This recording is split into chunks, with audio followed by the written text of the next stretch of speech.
அஸ்ஸலாமு அலைக்கும் வரஹ்மத்துல்லாஹி வபரகாத்துஹு. இன்னைக்கு நம்ம எதை பற்றி பார்க்க போகிறோம்னா, தீய விஷயங்களை விட்டு விலகி இருப்பதற்கும் நமக்கு ஆயிரக்கணக்கான நன்மைகள் கிடைப்பதற்கும் நம்மளுக்கு அல்லாஹ்வின் அரவணைப்பு கிடைப்பதற்கும் நம்ம என்னெல்லாம் செய்யணும் அதை தான் நம்ம இன்னைக்கு பார்க்க போகிறோம்.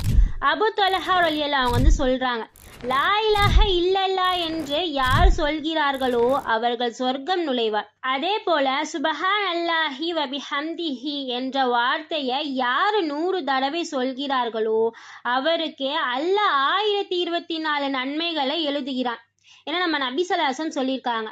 அப்போ இதன் மூலமாக நம்ம புரிஞ்சிக்க வேண்டிய விஷயம் என்ன தெரியுமா?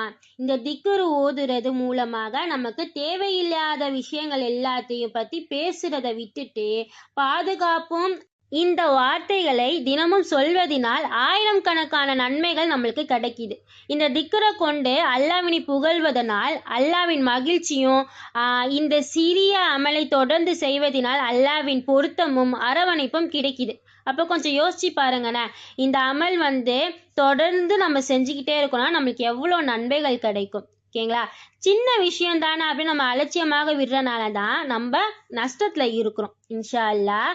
எனவே மிஸ் பண்ணிடாம இதை தொடர்ந்து செஞ்சு இந்த எல்லா பாக்கியங்களையும் பெற்ற மக்களாக ஆவதற்கு அல்லாஹ் நமக்கு உதவி செய்வானாக. ஆமீன்.